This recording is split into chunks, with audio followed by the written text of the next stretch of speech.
नमस्कार, स्वागत है आप सभी का एनएमएफ न्यूज में। मैं हूं आपके साथ शाफनी पटनायक। कुछ नेता अपने बयानों से बहुत ही नीचता की हद को पार कर जाते हैं।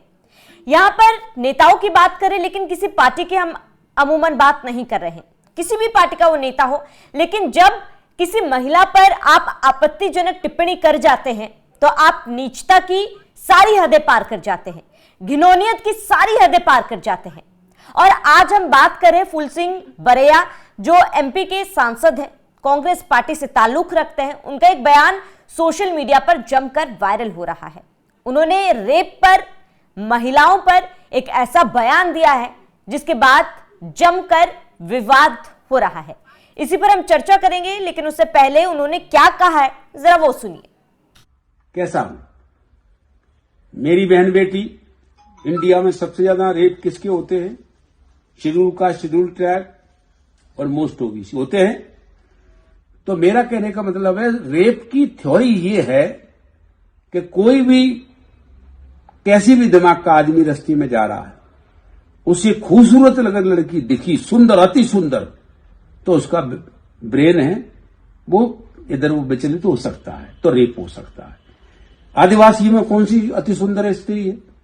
एससी की कौन सी अति सुंदर स्त्री है? मोस्ट ओबीसी में ऐसी स्त्रियां सुंदरियां हैं। क्यों होता है बलात्कार?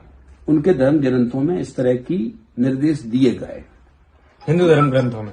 हाँ, उनके ग्रंथों में। अब हिंदू है कि नहीं है, मैं उनके ऊपर मुझे कुछ नहीं कहना, उनके ग्रंथों में। इसी पर चर्चा करेंगे। मेरे साथ वरिष्ठ पत्रकार पंकज प्रसून जी जुड़े हुए हैं। पंकज जी, रेप की भी कोई थ्योरी होती है क्या? क्योंकि फूल सिंह बरैया जी तो यही कहते हुए दिख रहे हैं। 3 बातें कही फूल सिंह बरैया ने। पहली बात यह कही कि जैसे ही कोई खूबसूरत लड़की को देखता है तो दिमाग में केमिकल लोचा होता है, वो रेप करता है। दूसरी बात इन्होंने ये कहा कि दलित या आदिवासी महिलाएं सुंदर नहीं होती, इसके बावजूद रेप होता है। सुंदर होती या नहीं होती है वो फूल सिंह बरैया निर्धारित नहीं करेंगे। हर किसी का खूबसूरती का अपना पैमाना है। तीसरी बात इन्होंने ये कही कि धर्म ग्रंथों में लिखा हुआ है कि अगर आप एससी, एसटी या दलित महिलाओं के साथ रेप करते हैं तो आपको पुण्य मिलता है। किसी धर्म ग्रंथ में नहीं लिखा हुआ है। कहां पे लिखा हुआ है, कहां इन्होंने पढ़ा? जहां तक मेरी जानकारी है, धर्म ग्रंथों में ऐसा कहीं नहीं लिखा हुआ है, हिंदू धर्म ग्रंथों में, कि आप दलितों को या आदिवासियों की या ओबीसी की। उस बात में ऐड कर लेती हूं इसमें। उन्होंने जब किसी ने सामने से सवाल किया कि हिंदू आदिवासी मिल, तो वो ये कह रहे हैं कि पता नहीं, मतलब आप आदिवासी वो हिंदू हैं भी कि नहीं हो।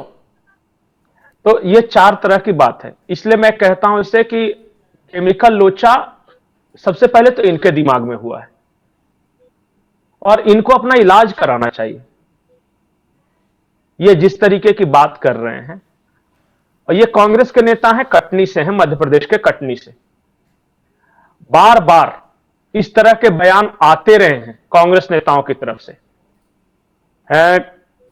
अब मैं नाम नहीं लूंगा, कांग्रेस के एक बड़े नेता ने लोकसभा में खड़े होकर किसी दूसरी महिला सांसद को टंच माल कह दिया था। यह कांग्रेस के नेता ने कहा था जी। उसके अलावा एक नेता थे जिन्होंने साउथ इंडियन महिलाओं को खूबसूरत नहीं बताया था, कहा था कि नॉर्थ ज्यादा खूबसूरत होता है। ये भाई साहब, इनको दलित और आदिवासी महिलाएं सुंदर नहीं लगती और इनका केमिकल लोचा हो जाता है दिमाग में जब भी किसी सुंदर लड़की को देखते हैं। तो इसका इलाज कराना चाहिए या नहीं कराना चाहिए? ही इज मेंटली सिक। ये व्यक्ति समाज में रहने लायक नहीं है। आपने इसको संसद में भेज दिया है कानून बनाने के लिए। और हैरानी यह है कि ऐसे व्यक्तियों का भी बचाव किया जाता है। बिल्कुल। कांग्रेस के बड़े नेता हैं दिग्विजय सिंह, उन्होंने बकायदा बचाव किया है, कहा है कि ठीक कहा। इसलिए मैंने कहा कि मोहब्बत की दुकान में अब रेप का सामान बिकने लगा है। एक बार सुनाइए दिग्विजय सिंह क्या कहा। बिल्कुल। अब पंकज जी, इस पर फूल सिंह बरैया की सफाई भी आई। उन्होंने माफी नहीं मांगा, जमकर विवाद हुआ। अपने इस घटिया घिनौनी बयान के बाद उन्होंने माफी नहीं मांगी, बल्कि वो सफाई भी दे रहे हैं और उसके साथ ही दिग्विजय सिंह भी उनका साथ दे रहे हैं। दोनों का बयान सुनवाते हैं। चांद डाली तू स्वयं काशी, चांद डाली तू स्वयं काशी, प्रयाग चरम कहानी अयोध्या पुक्षी प्रोक्ता रजकी मथुरा मता, अर्थात ये है चांडालिन, चमाइन, धोबिन, कंजरी, इनके साथ समागम से इन तीर्थों का फल प्राप्त होता है। ऐसा बोला है कि उन्होंने हरिमोहन झा फिलॉसफी के एचओडी हैं बिहार के। आपका बयान पूछ रहा हूँ, आपने ये कहा कि तीर्थ जैसा मतलब होता है रेप करना और खूबसूरत लड़की देखकर रेप करने का मन होता है, ये आपने कहा और कहा? ये तो आप झूठ बोल रहे हैं। मैं झूठ बोल रहा हूँ? नहीं तो मन होता है, ये क्या मतलब है? नहीं तो आपने क्या कहा वही तो पूछ रहा हूँ मैं। भाई मैंने ये कहा कि 4 वर्ष की बच्ची के साथ जब रेप होता है, क्या 4 वर्ष की बच्ची के साथ रेप होता है तो लगता है कि वो बच्ची के ऑर्गन्स रेप के योग्य हैं? तो आखिर क्यों होता है रेप? कभी ऐसे कोई कभी बात यह है कि वो उन्होंने बड़ा साफ शब्दों में कहा है, एक किताब है लिखी है जो दर्शन शास्त्र के head of department Patna university के ब्राह्मण हैं वो झा साहब, उस पुस्तक में ये सारी बातें लिखी हुई हैं। ये उनका बयान नहीं है। अगर आपको कार्रवाई करना तो उन पर करिए जिन्होंने लिखा है, उन पर आप कार्रवाई क्यों नहीं कर रहे हैं? शर्म आती है पंकज जी, ये देश के ऊंचे पद पर बैठे ये लोग हैं जो रेप को जस्टिफाई कर रहे हैं। रेप किस लिए किया जाता है उस पर ये लोग बात कर रहे हैं और इसके साथ ही जो लोग इस तरीके के घटिया बयान दे रहे हैं उनका साथ भी दिया जा रहा है। पंकज जी, मुझे ये समझ में नहीं आता, लड़की तो लड़की होती है, वो हिंदू हो, मुस्लिम हो या फिर आदिवासी हो, कहीं की भी हो, आप किस तरीके से ये जस्टिफाई कर सकते हैं? नहीं, और सबसे बड़ी बात पता है कि ये लोग कैसे कैसे उदाहरण दे रहे हैं। किसी एक आदमी ने एक विकृत सी बात किसी अपने किताब में लिखी और उसको उद्धृत करके अपनी बात को सही ठहराना और फिर कहना कि वो भारत के वेदों में लिखा गया है। अच्छा, मान लिया कि कोई हरिमोहन झा है पटना यूनिवर्सिटी में प्रोफेसर, उसने कुछ गलत बात लिख दी, तो क्या उसे कहेंगे कि ये हिंदू धर्म शास्त्रों में लिखा है? ये चंडालिन तुम स्वयं काशी का मतलब यह है कि इसमें मतलब कि पता नहीं कैसे कैसे तर्क देते। मैं क्यों बताऊं वो सब चीज? और ये किसने लिखा है? मतलब क्या वो रामायण में है, महाभारत में है, वेद में है, पुराणों में है? कहां पे लिखा हुआ है? कहीं नहीं लिखा हुआ है। अब ये कह रहे हैं कि पटना यूनिवर्सिटी या किसी प्रोफेसर ने लिख दिया। ये वही लोग हैं जो मनुस्मृति पर सवाल उठाते हैं पंकज जी। अरे कोई सवाल नहीं उठाते, उनमें से अधिकतर लोगों को पता भी नहीं कि वो क्या है, देखा तक नहीं है, पढ़ने की बात तो छोड़ दीजिए। और मैं तो उन सब चीजों में धर्म वाला जैसे एंगल आप डिस्कशन करना शुरू किया, ये उल्टा खुश होंगे कि अच्छा है, हम भी तो यही चाहते हैं। हमें इनके विकृत मानसिकता के बारे में डिस्कशन करना है, जो इन्होंने ये कहा कि आदिवासी महिलाएं खूबसूरत नहीं होती। क्यों कहोगे तुम? दलित महिलाएं खूबसूरत नहीं होती है, तुम फैसला करोगे? आदिवासी दलित महिला है तो उनकी कोई इज्जत नहीं है? और कोई भी महिला हो, क्यों तुम्हारा रेप करने का मन करता है? क्यों केमिकल लोचा होता है तेरे दिमाग में? बिल्कुल। और बाकी सारी चीजों को हिंदू धर्म के साथ जोड़ के विवाद पैदा करना अनावश्यक। और एक आदमी ने तो समझ में आया, दिग्विजय सिंह को सुनाया, ये फूल से बैराग सुनाया, समाजवादी पार्टी वाला सुना दीजिए। बिल्कुल। वो कह रहा है कि नेट देखने से रेप करने का मन करता है। ये सारे बुढ़े लोग हैं, वो बयान भी सुना देते हैं। पूरी जिंदगी वो बयान एसटी हसन का वो बयान भी सुना देते हैं दर्शकों को। देखिए, मैं इस बात से सहमत नहीं।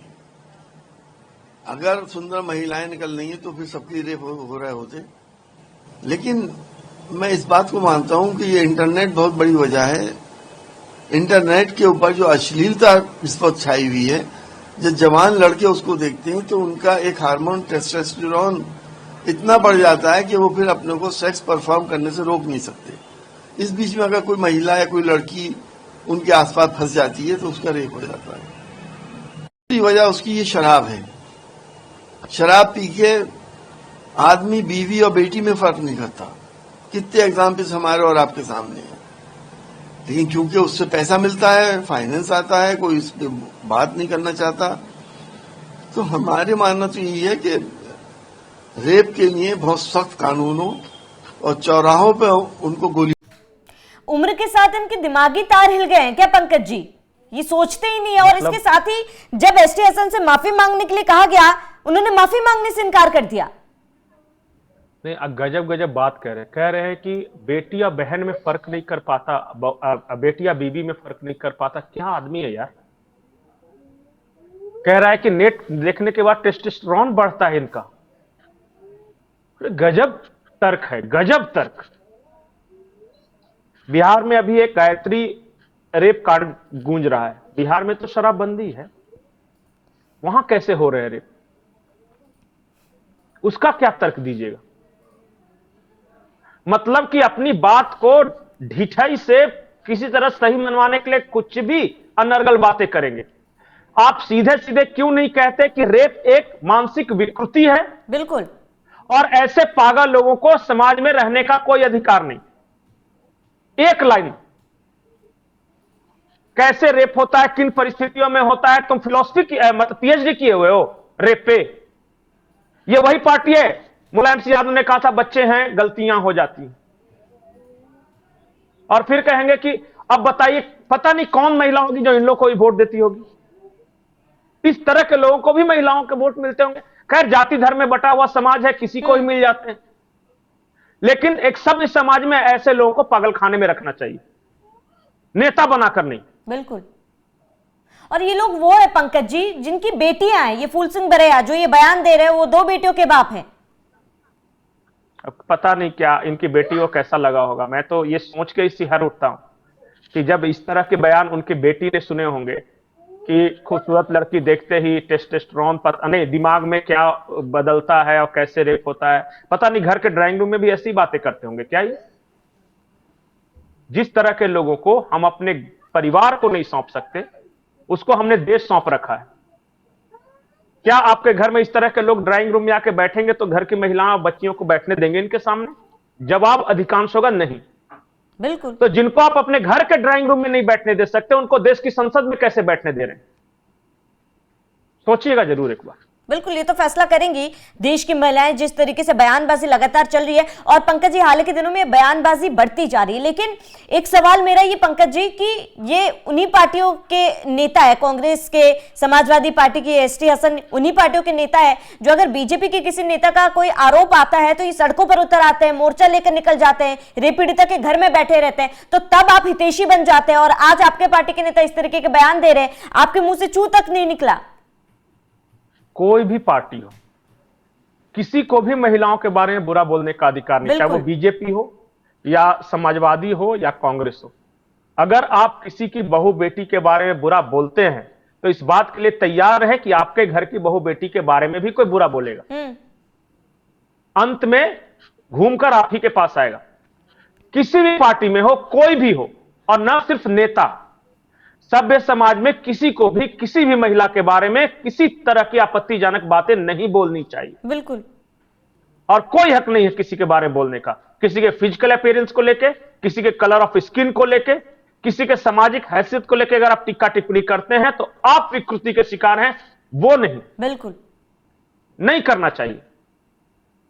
और इसके साथ ही महिलाओं को जाति, धर्म, रंग, इन तमाम चीजों से बांटने से रोका जाए, रुकना चाहिए लोगों को। महिलाएं हैं, वो लड़कियां हैं, और आप इस तरीके से आप नहीं कर सकते कि ये खूबसूरत है, ये सुंदर है, ये आदिवासी है, ये हिंदू नहीं है। नहीं, आपको महिलाओं का सम्मान करना होगा। जो आप अपने घोषणा पत्रों में लिखते हैं वो आपको अपने जीवन में भी उतारना होगा। महिलाओं के लिए बड़े बड़े वादे दावे कर दिए जाते हैं, लेकिन जब इस तरीके के बयान आपके चुने हुए नेता देते हैं तो जाहिर सी बात है पंकज जी दुख होता है। लेकिन अब ये महिलाओं को सोचना होगा, समझना होगा कि किस तरीके के नेता आप चुन रहे हैं। इस तरीके की घटिया मानसिकता वाले नेताओं को आप अगर शीर्ष पदों पर बैठाएंगे तो जाहिर सी बात है देश किस ओर जाएगा, ये भी सोचना महत्वपूर्ण होगा। पंकज जी, जुड़ने के लिए आपका बहुत बहुत शुक्रिया। आप सभी दर्शकों का इस पूरे मामले पर क्या कहना है हमें कमेंट कर जरूर बताएं। साथ ही बने रहिए एनएमएफ न्यूज के साथ।